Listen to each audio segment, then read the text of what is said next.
আমার কাছে অনেক দিন ধরেই এই চুড়িগুলো আর উলটা পড়ে রয়েছে। ভাবলাম এগুলো দিয়ে কিছু ক্রিয়েটিভ ওয়াল ডেকর বানানো যাক। প্রথমেই উলটি নিয়ে ভালো মতো চুড়িগুলিতে জড়িয়ে নিতে হবে। আমি এখানে রেড কালারের উল ব্যবহার করছি, আপনারা চাইলে অন্য যে কোনো কালারের নিতে পারেন। এরকম ক্রিয়েটিভ ক্রাফট ভিডিও দেখতে আমার চ্যানেলটিকে অবশ্যই সাবস্ক্রাইব করে দেবেন। ঘরের একঘেয়ে দেয়াল দেখে দেখে বোর হয়ে যাচ্ছে আর ভাবছেন 1000 টাকা খরচ না করে কিভাবে ঘরটিকে একটি এস্থেটিক লুক দেওয়া যায়, তাহলে আজকের ভিডিওটি একদম আপনার জন্য। প্রথমেই রেড কালারের উল দিয়ে চুড়িটির চারপাশে আমরা ভালোভাবে পেঁচিয়ে নেব, যাতে ভিতরে চুড়িটির রং দেখতে পাওয়া না যায়। প্রসেসটি কিছুটা সময় সাপেক্ষ, আপনারা কিছুটা ধৈর্য ধরেই করবেন।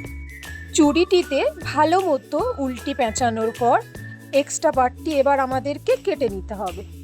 এক্সট্রা পার্টটি ভালো মতো কাটার পর এরকম আরও কয়েকটি চুড়িতে রেড উলটি ভালো মতো পেঁচিয়ে নিতে হবে। ভিডিওটিতে যেমন দেখাচ্ছে ঠিক তেমনই। এবার একটি ইয়েলো কালারের থিন উল আমরা নিয়ে নিলাম। এই ইয়েলো উল দিয়ে এবার রেড কালারের চুড়িটি ভালো মতো জড়িয়ে নিতে হবে। ভিডিওটিতে যেমন দেখাচ্ছে ঠিক তেমনভাবেই জড়াবে।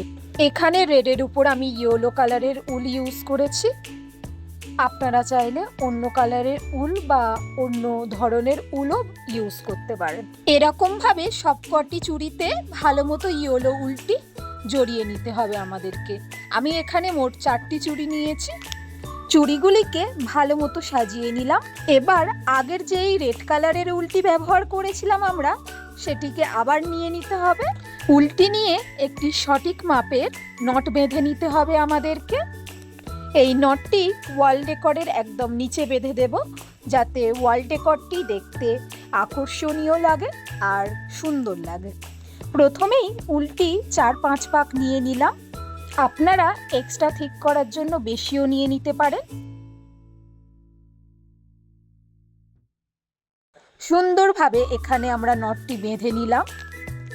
এবার নটটির এক্সট্রা পার্টগুলো একটি কাঁচির সাহায্যে ভালো মতো কেটে নিতে হবে। তারপর আবারও ভালোভাবে বেঁধে নিয়ে নিচের যেই রাউন্ড পার্টগুলো ছিল সেগুলো কাঁচি দিয়ে এক এক করে সুন্দরভাবে কেটে নিতে হবে। রাউন্ড পার্টগুলো কাটার পরে দেখুন একটা সুন্দর শেপ চলে এসেছে।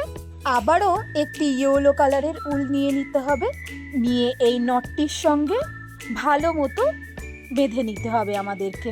এবার পালা এই নটটিকে সুন্দর মতো ওয়াল ডেকরটির সঙ্গে বেঁধে দেওয়া।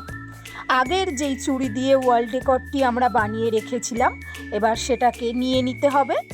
নেওয়ার পর আগে থেকে করে রাখা নটটি এবার এই ওয়াল ডেকরের নিচের পার্টের সঙ্গে ভালো মতো আমাদেরকে বেঁধে নিতে হবে। এখানে এক্সট্রা ডিজাইনার পুঁথিও ব্যবহার করা যেতে পারে, আমি একটাকে সিম্পলই রেখেছি আপাতত।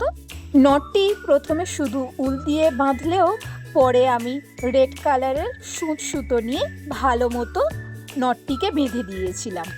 বাড়িতে এক্সট্রা সুতো না থাকলে শুধুমাত্র উল দিয়েও আপনারা করে নিতে পারেন।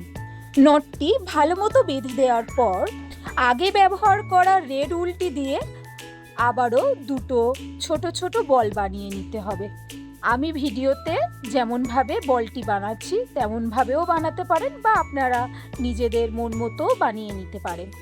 উলটি ভালো মতো আঙুলের সঙ্গে জড়ানোর পর এবার আমাদেরকে বেঁধে নিতে হবে সুন্দর করে।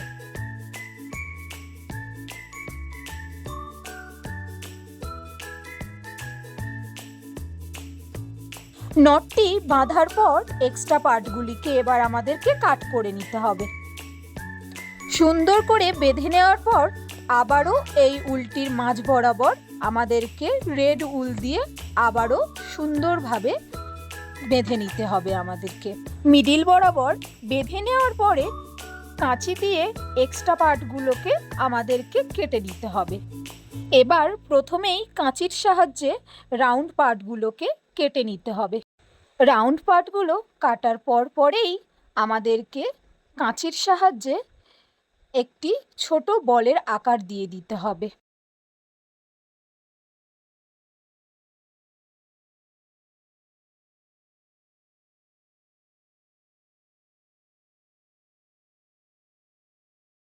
এভাবেই সেম প্রসেসে আমাদেরকে আরও একটি ছোট বল বানিয়ে নিতে হবে। এবার এই ছোট বলগুলিকে সূচ আর সুতোর সাহায্যে ভালোভাবে ওয়াল ডেকরটির সঙ্গে বেঁধে নিতে হবে। ওয়াল ডেকরটিকে আরও সুন্দর বানানোর জন্য আমি এখানে কয়েকটি সাদা পুঁথি ব্যবহার করেছি। পুঁথিগুলিকে ওই রাউন্ড বলের সঙ্গে একটা একটা করে সুতো দিয়ে বেঁধে নিতে হবে। এখানে আমার দিদি আমাকে হেল্প করছিল পুঁথিগুলোকে বাঁধার জন্য। সুতো দিয়ে ভালোভাবে পুঁথিগুলো বাঁধার পর এবার ওয়াল ডেকরের নিচের পার্টটিতে 3 থেকে 4টি হোয়াইট পুঁথি দিয়ে সুন্দরভাবে সাজিয়ে নিতে হবে। ভিডিওটি ভালো লাগলে অবশ্যই লাইক করে দেবেন, আর ঠিক এমনই ক্রিয়েটিভ ভিডিও দেখতে চ্যানেলটিকে অবশ্যই সাবস্ক্রাইব করে দেবেন। ততক্ষণের জন্য টাটা, স্টে ক্রিয়েটিভ।